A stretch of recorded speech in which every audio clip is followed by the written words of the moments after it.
Good afternoon, everyone, and welcome to another edition of our Justice and Pieces guest speaker series as we focus on lawyer and paralegal bencher candidates running in the upcoming election. As always, the views and opinions are of the candidates alone, and they don't reflect me, Justice and Pieces, Trials College, or any of the other education institutions or organizations that I work with. Today, we have Max joining us. First of all, Max, thanks for taking the time to speak with me. And perhaps we can get started. You could tell us a little bit more about yourself. Perfect. Yeah, thanks so much for having me. It's a fantastic thing that you're doing here. Like you say, my name is Max Radway. I'm a labor and employment lawyer, have been since like the mid-teens of the thousands. I worked at a large firm first. I've worked at medium-sized firms, a small firm, and now I'm on my own as a sole practitioner. And I'm interested in being a venture candidate because I love our profession, and I have a really strong interest in particularly the rules of professional conduct. And sort of my first exposure to that was in a moot in law school that never really happened, but we went through all the process of preparing for the moot. And I think it was actually put on by the Law Society, or it was Law Society adjacent, and it was on the rules of professional conduct. We had to do tryouts in order to be placed on moots. And I decided that I was going to put myself as that moot as my first choice because it was new, it seemed exciting, and I'd always been interested in professional regulation. And so we got a coach, we had a few teammates, and it was a conflict of interest problem, which I found spectacularly interesting. And as you do with competitive moots, we put tons of time into it and really learned, especially conflict of interest provisions through and through. And we didn't find out till the end that there actually wasn't a moot, that it was under enrolled, and that we were actually the only school at Queens where I went to law school that thought that the moot was happening, and which was actually for the better because we ended up preparing all the way through. And then Justice Stratus of the Federal Court of Appeal was nice enough to come and judge our moot so that we could have our day in court, so to say, which was great. And, you know, professional ethics in law school, it really all started in law school, was one of my favorite courses and one of my best marks in law school. And with all of the chatter recently, and I quite followed the bencher election in 2019, and I've really been following it as well in 2023, listening to what the other candidates are saying. And it's felt so interesting with, first you had, it was Stop in 2019 and the discussions around the statement of principles that I thought was just fantastic for the legal community to get into those issues. And now in 2023, of course, we've got the Full Stop, and then we've got the Good Governance Coalition, and then we've got other independents like me. And even just following along with it sort of as a fan, I really feel like it's a turning point for professional governance. And it's one of the reasons why I'm excited to be running for bencher. All right, so let's go right into that. What are the reasons that you are running for bencher in the 2023 elections? So I think it's really important to have strong independent candidates.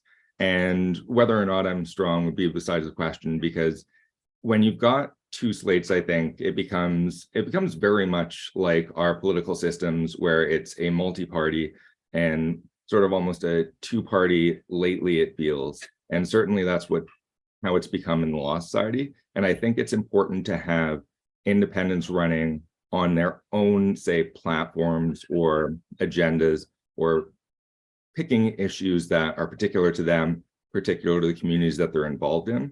And so it's important to me to be one of those people to ensure that, you know, there are other voices out there. And in particular, mentoring others. And I've had fantastic mentors in my career as well, who've given me tons of advice.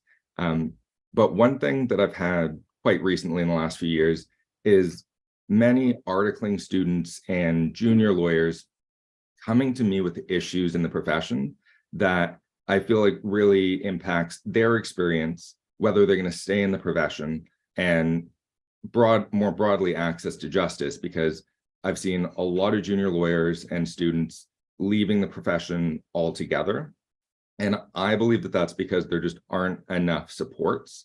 There isn't enough mentorship, and some environments are not conducive to fostering an enjoyment of law and can sometimes be a bit abusive. And so I've had people, you know, it started out with just law students, articling students, juniors who were either my friends or were friends of, family members, acquaintances. And then as I was speaking to them, more people were hearing that I was giving advice. And so people who I didn't know started coming to me directly. And then I started looking around on the internet. So people were posting on Reddit about problems that they were having, and other people were directing me to them. And what I was finding was that overall, there wasn't enough attention to individual experiences. And so, for example, you had articling students at firms, and the principals within the firms weren't really giving them a good mentorship experience, and they weren't being directed to other people who could give them that experience.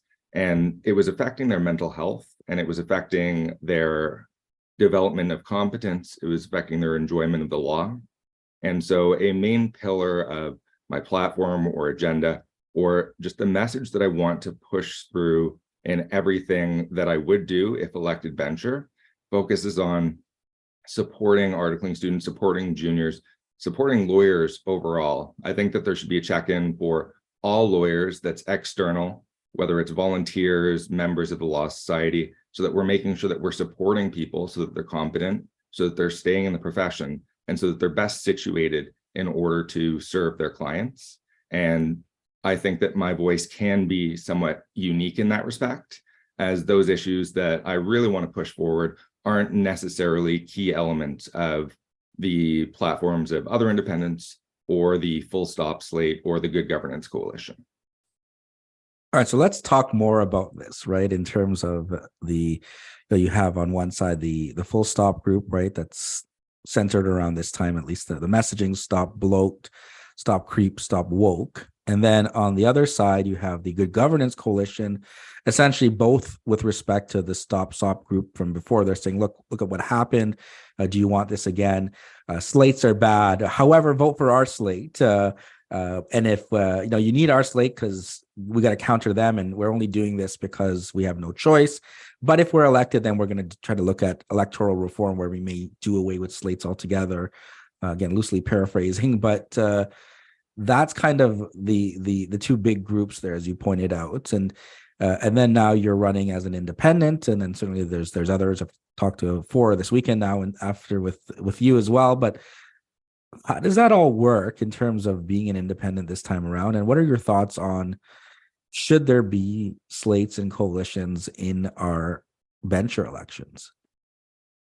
I think it makes it more difficult and also more important to be an independent candidate and really push through based on a predefined set of ideas that are communicated to other lawyers and paralegals who are voting, so that they know what they're going to get.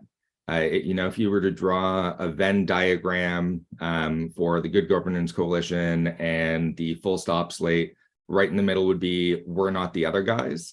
And it really is, and it's bolded and italicized, and it's size 80 font. And there aren't really many other issues I found that are popping up on either side of the Venn diagram where where people are going to stand. And I think it's also dissuaded some of the candidates who are running in these coalitions from really coming forward with their own ideas and putting together what is more like a party platform, which I don't think serves the profession well, because I think the profession is best served by individuals, where it gives other lawyers and paralegals the opportunity to assess them each individually and decide whether that is a person who I would like to have a fiduciary duty with my law society, and whether that's a person who individually is going to express the values in convocation and going to support the issues that I want to see supported. And I'm not sure that you necessarily get that with the coalition and the slate. And I think it also does make it more difficult for independents. One of the questions in my mind was, I don't identify with either of the slates, and I don't want to be part of the slates, and I'd really like it to be all independents running. But if I personally run as an independent, is there going to be much of a chance that I'm going to be elected as a bencher when we're going to have, probably by and large, a contingent of lawyers who is going to vote for the coalition, a contingent of lawyers who is going to vote for the slate, and it may end up leaving many of the independents left out. And it really seems to be one of the issues that the Good Governance Coalition brings up in terms of the 2019 bencher election, and how, say, I think, if I'm expressing their views appropriately, that a minority voice, which I think they called the full slate, being given an excessively large microphone because of the way that they were able to assemble votes for themselves and act together in convocation. I think you end up getting that on both spectrums now, and it sort of pushes independents out of the way, when independents may be the more appropriate or more impassioned choice, or they may not be. I think there are really good voices on each side, though I'd say when I look at the Good Governance Coalition and the full stop slate, I wouldn't discount either in terms of the individuals who's running within them. And so do you think this is in terms of fair game, so to speak, right? I mean, in the past, maybe you had various organizations. I mean, they're still doing endorsements there, but they may send out, hey, we endorse all of these candidates. They'll send it out to their listserv, and then people may vote along those lines, right? I mean, they're not as strongly connected. But I mean, is there an issue with that, or is the issue after the election, right? So let's say after the election, maybe you may be elected, there may be members of one of the sides, both of the sides, right? It could be like a 15-15 and then 10 others, and then the paralegal bencher candidates and the lay bencher candidates. But how is that all going to work? And how do you see your role in that? Because there may be a large contingent on one or both of these organizations coming back to the table as the board. That's right. And so dealing with the first aspect in the election and who will end up being a bencher and sitting in convocation, at this very early stage where it is becoming more of a, say, like two-party system plus independence, because this is, to my knowledge, the first time that that's happened, and that really in 2019, it was the first time that there was just one slate and then a bunch of independents, which of course the Good Governance Coalition is trying to actively combat now, and I think is their main raison d'etre.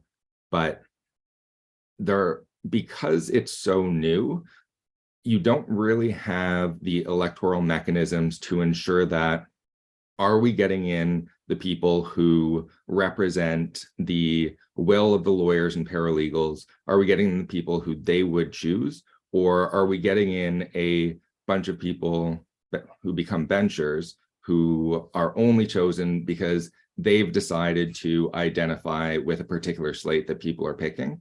And it's one of the things that the Good Governance Coalition has brought up, and that there can be electoral reform in the future, and maybe we can find mechanisms so that we're able to more distinctly hear individual voices, which I think is very important.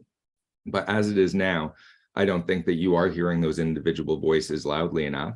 And I think it's a big problem on that end. And I think it also becomes a problem when, say, one slate or a mixture is elected to convocation. Certainly you don't want to see people voting as a contingent, because then you aren't getting what I think is one of the most important forms of diversity, is diversity of experience and opinion and different backgrounds, because everything is funneled through potentially one lens depending on what's happening. And maybe that's the Good Governance Coalition lens, or maybe that's the full stop lens. But if you're not having people act really quite independently and as independents when they get to convocation, then you may not be getting the diversity of experiences and input that you would otherwise be getting. Now, speaking of that diversity of inputs there, perhaps, I know you just were touching on mentorship for articling junior or all lawyers there. Maybe you can share a little bit more of, I mean, however you want to phrase it, platform, agenda, ideas to bring forth to convocation. But what are the issues that are most important to you, Max? So I want to see people, lawyers, in the early stage of their careers, and I think it'd be great for paralegals as well, to have fantastic mentorship, to have oversights that ensure that they're having a good time, they're learning the things that they should be learning, that they're having diverse experiences so that, say, if they decide to be sole practitioners, that they'll be able to competently go out on their own, knowing that they had learned a lot in articling or that they had learned a lot as a junior associate. And I don't think we get enough of that now. And so really what I'm trying to do with my platform is say, I want to see everything through a particular lens, and that's really supporting lawyers, supporting them in achieving competence, support them in their mental health. And I think one of the best ways that we can do that is by giving external mentors and principals to articling students and perhaps junior associates as well, because then you're having different checks and balances and different inputs. And I believe that the more mentors you have and the more inputs you have, the better off you're going to be. And it also allows you to identify issues as they arise. And so we don't want young lawyers, young paralegals being taught to act unethically.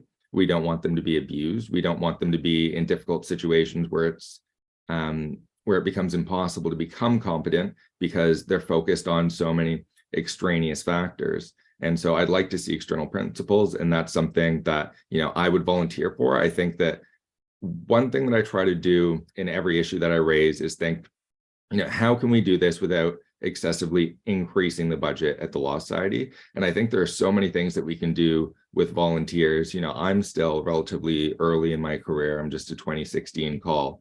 But to the extent that I can mentor up and coming lawyers or paralegals, I would volunteer a ton of my time to do that. And I know that a bunch of my colleagues would do that as well.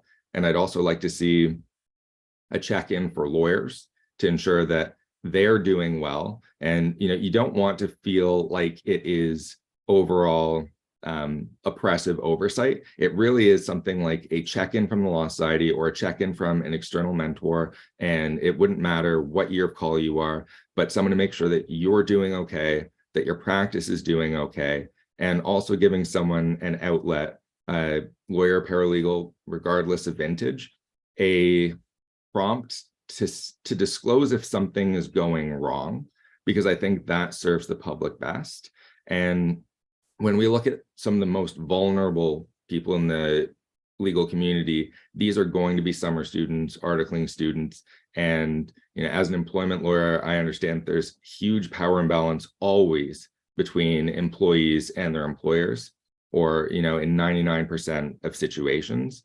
And when you're a student and you're really relying on hire back to get a job, or you're relying on references later to get a better job or a different job, it can be very difficult to go against your employer. And so I think there need to be checks there in order to support them. And another thing that I'd really like to see, and this is particularly after speaking with a ton of articling students who have been in very difficult environments, I'd love to see an exchange of articles program, for example, where articling students who have been in difficult environments that really don't give them the experience that would allow them to assist the public in the ways that we'd like them to be placed with other opportunities partway through their articles, so that they get all the experiences they need to be competent, whether they're working in a firm environment later or working as a sole practitioner, and that they're not leaving the legal profession because they've been, for example, pressured into unethical behaviors, or if they have been regularly screamed at, things like this. And this is another thing where I think, a lot of lawyers would volunteer to take on students who were in environments that didn't support their competence or were abusive environments. And so those are a few of the sort of more mental health and supporting all lawyers, and especially junior lawyers and articling students, that are key to what I'd like to do if elected as a venture. So let's talk more, I guess, on articling there that you brought up, and certainly there are some who argue, we have the TMU LPP program now, right? That and there are other alternatives to articling altogether. Certainly you brought up volunteering, but the other point to that is, well, what about these students if they have to go through after finishing school and now going into articling? To be paid for that, right? And then is that mentorship that may be taken on, or in situations, as you pointed out, where they've been screamed at, or what have you, that someone else may now have to provide them, a job opportunity. Maybe it's a shorter period, but again, there's been all sorts of discussions centered around those points. But perhaps maybe we can talk more about again, articles, if they're consistent, right? There's inconsistencies, right? I mean, there's some great programs, great law firms that offer services there for students that are really learning, hands-on learning. And then, as you point out, there may be ones that aren't getting that, and then they may leave the profession or altogether afterwards. So, I mean, what can we do better with articling?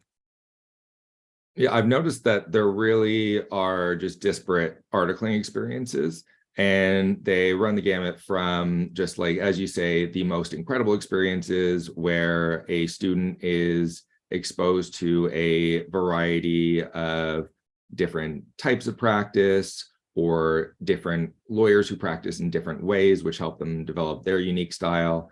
And there are already oversights in terms of what competencies students should be learning. But I think that those can be, maybe some experiences are overemphasized or not actually given. And in some environments, students may not be learning much at all. They may be effectively acting more in the capacity of a legal assistant rather than, say, as a lawyer. And we do want to make sure that articling students are getting the best experience possible, or let's say licensing candidates, so that they are competent to practice when they come out of that, which really I think is the main goal. And they should be paid. Law school is almost prohibitively expensive now, and I think that impacts access to justice a lot, because how are recent graduates supposed to take, say, lower paying jobs, servicing generally underserviced communities? It becomes very difficult with the high tuition. And then certainly if you're articling, say, for free, or you're not being paid very much. So I think consistent wages for articling students is really important, a very difficult issue to address. And then competencies as well. So I really like the idea of the LPP. And I think that can probably be even better than articling. Maybe not in all environments, because the more client contact you get, like real direct client contact, that's really important. And that's something that's difficult to do through the LPP, for example. Learning how to work and operate in a law firm with a bunch of different and sometimes difficult personalities is something that would be more difficult to emulate. But it also gives such an amazing opportunity to put great minds together and think, what do we really want students to come out of this knowing? And I think that's easier to do through a program like the LPP. So I'm a huge fan of that. And it gets more people going through the system so that, you aren't stuck without articles, for example. We need more lawyers, paralegal scope of practice, important to me as well. I think that the more lawyers we can have, the more paralegals we can have who are doing competent work, and as much as they can do competently is really important to access to justice, because I think the more services are available, the better off the public is, so long as we're still keeping our eye as a regulator on ensuring that the requisite level of competence is met. Now, Max, besides articling and anything we've already touched on already, I mean, what are some of the other issues or ideas there that you like to bring to the table if elected? So and I think it's really important to essentially all lawyers and paralegals across the board now, is access to justice. So some of the issues that I know have been coming up quite a lot are funding for law libraries and funding for legal aid. And I think that those are really important. And then going off of really my theme, which is a theme that I really do hold dearly. I did my undergrad in health studies, a real focus on public health and epidemiology, and mental health is really important to me. And what's also really important to me is supporting some of the most disadvantaged and some of those with the least power in our community. And again, a lot of the time that's students, it's junior lawyers, but it could be anyone. And I think as we go through and we think about actually regulating, and we think about the rules of professional conduct, and we think about the Law Society Tribunal, I think we need to give all lawyers, and particularly articling students and juniors, as many opportunities as possible to raise issues with the Law Society as their regulator, and to know that they're going to do that. They can do that without fear of reprisal. They can do that without fear that they're going to have their competence called in question. For example, if they're raising issues, say with the professional conduct of their employer, that we're empowering lawyers as much as possible to allow the Law Society to regulate, and that the Law Society is doing that in a very balanced and measured way, so that you don't have a bunch of lawyers or paralegals having, say, a disciplinary record, and you're making sure that a lot of the initiatives are educational, but that you're also empowering people to, say, make suggestions, make complaints, and know that it's going to go through the process in a fair manner, that there's going to be no undue influence, that you're not going to be reprised against and perhaps lose your job because you're complaining about something that is averse to the principles and the rules of professional conduct. So I think that ensuring systems as much as possible in that way, and again, for some of the most disadvantaged. So I think that, any issue, for example, raised with discrimination, harassment, sexual harassment, any issue raised with other lawyers, and particularly any individuals within the Law Society, should be subject to investigation. These are issues that are very difficult to raise. And I think when they're raised, regardless of the channel, they need to be taken very seriously. Again, this will address lawyer mental health, which is extremely important, an issue that's dear to most of us, and to ensure that we're keeping people in the profession in a sustainable way. They're making enough money, their mental health is good enough, they're not engaging in ethical conduct or being forced to engage in unethical conduct, and we're really providing supports to those people so that when things go wrong, they can raise issues and they can feel safe doing so. That's something that I want to make sure in all aspects of governance that we're really keeping tabs on, and that it's always a priority. All right, Max, now last couple of questions here. I have students that are listening, and there's certainly law students that you've been talking about that may be listening and looking to embark on their legal careers. Any words of wisdom for them as they set out on their legal journeys? Yeah, follow and find your passion, because that's really what's going to keep you going through the more difficult times. And there are many difficult times in the profession, but they in no way outweigh the fantastic experience and great times. And we're so privileged to be in part of such a fantastic profession that does amazing things, really gets to address some of the most pressing issues in society. And there is a feeling of civility and collegiality, and you can go to people for mentorship and speaking with as many people as you can to figure out, what makes them tick, what are they passionate about, and finding something that gets you out of the bed in the morning excited. I think that that's the most important thing you can do, because it's not always easy, but it can be fun and it can be amazing, and it can be one of the most fulfilling things that you do. And there are many different paths. So finding your own path, I think, can be one of the most fulfilling and one of the most pressing objectives that anyone can have.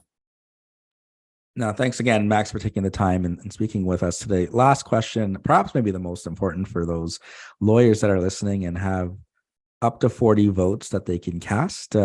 Why should they use one of those on you?